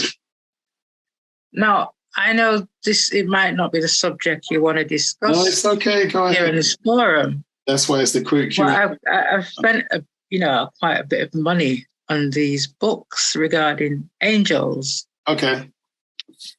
So how? Thank you. So go on. I mean, I've been brought up all my life, well, up to the age of 30, 35, I'm in my 60s now, around Christianity. Mm-hmm. So, when I hear you talk about Odulamari and the rest of the Orishas, I've been hearing those terms now for a good 20 years. And I still can't really, I don't feel as if I'm getting close to hearing those names and trying to embody them within myself. But when I look at angels, I seem to be able to quickly understand what they're about. Okay. So in working with the ancestors, are you also working with angels, or are the angels ancestors? Well, this is the beauty and curse of education and going through a system where you are given an external concept of yourself within yourself. So therefore, the program was very hard wired into the system from a young age, so that before the age of 7 or 8, your mind has not got the capacity to challenge information that is uploaded to it. True. So it becomes hardwired in the system. Children fear Jesus before they even know what it properly is. And that's the first experience that they have of death when they're told about someone died to save them. That program is deliberately wired into the brain and cemented. So by the time of 8, that's why they say, give me the child and I'll give you the man, because they know by the time of 8, a lot that your mind now expands. I think you're in a state of delta waves, and effectively by the time you hit 8, you start going into beta waves, high beta waves, low beta waves. So the way in which your mind interprets information changes by the age of 8. You now become cognizant of your reality. You now become you become more, you're able to move information into your memory in a different way by the time you get to 8 years old. But a lot of the work, and this is why they're trying their best to separate mothers from their children at a much younger age, so that the parents have less chance of actually putting in their own cultural bias into the child. So that the child's mind is wired in a certain way. And when the child is trying to create reality, that program that was installed in the child actually fights against any internal or new information. Remember I said that you see an image in your mind, and when someone else is trying to give you another story and you're trying to build that image, this image doesn't want to move. It doesn't want to be shaken. It wants to stay there. Now, the hardest thing when it comes to Jesus, when it comes to God, when it comes to all of those concepts, there's 2 things. One, we've been taught to fear those things. The concept of who do you fear more, God or the devil? The fact that you have to think about it shows that you equally fear them the same. Well, a long time ago, I would have had to think about it, but I know who I fear more. It's not the devil. It's God. I fear God more. A long time ago, they said the devil because, that's where the emphasis was. But you fear God more. See, this is where the God concept has not been taught. It's said it's of love, but it's been taught with fear. Not fear in a sense, a fear that he is the Almighty. So therefore, he has more, what's the word? More to do with me than the devil, put it that way. Okay. He created me, not the devil. See? So he knows my inside out, my blueprint, my everything. Okay. So when I say fear him, I don't mean fear in the sense that I fear he's going to do me wrong. It's quite the opposite. Because he holds my destiny in his hands. He created my destiny before I was born. Yeah. You see, this is unfortunately the program that was installed in children before they had the capacity to rationalize what was being said. And so that they would forget where they came from and who they actually were. So therefore, when someone says that he created you, there's no religion that has created a child yet. It's always a woman that created a child. There's never been a God or a concept. Created the woman? The woman is created by God. Well, it's a nice circular debate without. I mean, maybe these are not the right words. No. What you're saying is correct. What you're saying is correct, Donna. The fact is that's how it's been installed in us. It's been installed. That's how the program has been installed. It doesn't require evidence because people fear to go contrary to the information. Now, further on in the courses we do, we actually have to, and this is a controversial one because people struggle with it because it absolutely hurts them. You see, whenever you was taught and religion was given to you, when you express certain words are expressed in two ways. Words are expressed out of your mouth and into your body. So what happens? Words magnetize your organs, certain belief systems. So when you are asked to sing certain hymns that really didn't make any sense, they didn't make any sense because, to be fair, when you go further in your own spiritual development, you're going to find that the concept of God, and we'll come back to that later, but essentially your body has been magnetized to a certain idea so that it actually feels pain when it's challenged by that idea. But that idea is challenged to the point where you're almost scared to say anything for the internal pain that you're going to create within yourself. Yes, but you have to challenge it. You have to challenge it. Well, because you have to come to the truth at the end of the day, so you have to challenge it. Well, especially when you see the reality of the people that say they are born again Christians and Christian are not really moving or growing spiritually. You have to challenge it. But it was never designed for anyone to move forward spiritually. It was people to give up their God self in order to give their God self to another idea. It was the biggest theft that ever took place. Now, the hardest thing is, as people struggle through that programming, it becomes an issue later on where we have to say the governments and the higher intelligences within your mind are being blocked by Jesus and God. Are being blocked.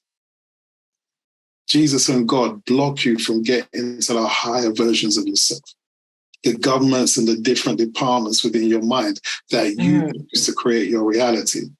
What they do is create Jesus and God as a filter to you, the actual creator of the image inside your mind. So now when you're creating a picture inside your mind, you did that, but you're using a God and Jesus filter to judge your own self. So what happens is a situation comes along and that program that you was given then becomes the format which you could then condemn yourself, create the emotions and create your fear. Now, we can look back to the people that created those concepts, and they weren't always the most righteous. Well, this is what I'm saying. So this is what I'm saying. You have to challenge it because the people that created that. Of course. And this is where... No example. Go ahead. No, well, the thing is, the problem that happens is they've created so much external dialogue. We never do any internal discovery. We're only just debating external dialogue. We're only just debating stories. So before we know, we're in a situation, well, I heard this and I heard that and I heard this and I heard that. But how does that impact you, the person? Because we just become familiar with stories. That's why I wanted to do the first one about the creation story, so that we can get the concept of you're the one who's creating your reality out the way. So that we don't need to lean on any creation stories. We don't need to lean on any energies. Start to work out who you are, how you create reality, how your mind works, what you are as an energy field. Yeah. Because all those different concepts will rob you of all of those things. First thing, I'm going to tell you that you're nothing to yourself. You have to go to another building to express your love for an energy that was uploaded to you. But I don't buy that anyway. No, but I know. But you see, here's the thing. Here's the thing. People are not Christians, but they think in a Christian way. And still they have this fear of the Most High, which was really just the sun at 12 o'clock in the day, because that's when the sun was most high. People just worship the sun. Otherwise, why would the concept of high even come from? It's just a madness. There's a whole 7 hours I do on basically talking about these different religions and how this thing works and the fallacy of the origination of them. But the fact is, it's hard. You have to get over it, or we encourage you to get over it. I'm not saying you have to get over it. We encourage it because you'll be running around a religious circle for the rest of your life. It's like I put religion down a long time ago. I put religion down a long time ago. So, but the program. I'm not trapped in Christianity. I'm not trapped in Christianity at all. You know, I did go there to see what was happening there. Of course. It didn't. I know that's the my thing. spirit just said no. This is not for you. And this is good. I know it's good that your spirit said no. Mine said the same thing. Sorry if I'm cutting you. It's not my intention. It's only really because there's many hours that can be spent debating the thing. But what I find is most people, and it's not for any fault of their own, they are afraid of actually taking on the mantle of being the creator. Now, if you perceive that creation doesn't exist if you can't see it. This is why I asked you about Odolamare. Yeah. You know, creating... facilitates, and you saw where it said, facilitates your reality. Reality only takes place as far as you're concerned in your mind. Because if you don't see the picture of the thing, you can't experience it. So is the creator of everything, or the creator of what you can see? Because only what you can see is what you can experience. And if you can't experience a thing visually, it doesn't exist. There's energies walking around that you can't visually create. So therefore, in effect, it doesn't exist. Even though it does exist, Wi-Fi exists.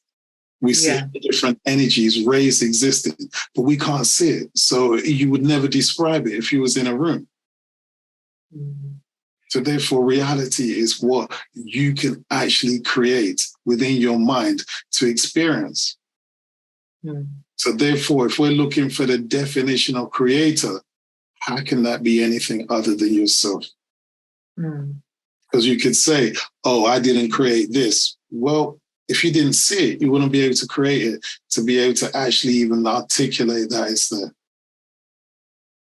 That's on a very simple form, it seems, because we've been taught to be so scared of God and all these concepts that we're going to an imaginary place called hell, where we're going to take a body that no longer exists.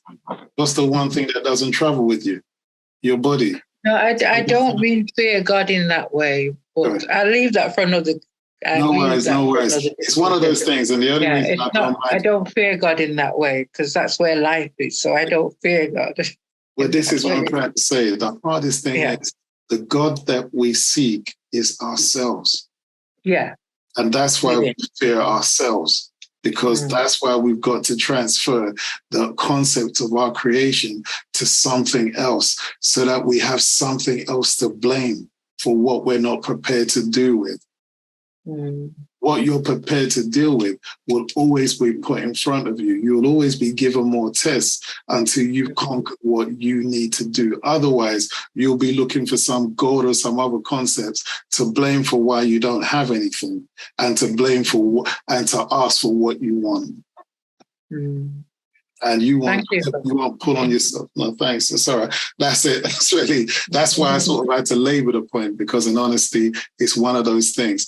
I really don't like conversations where God ends up being the final answer, because that I see as a backward step, because I might as well tell people to go out and pray and don't learn anything about themselves.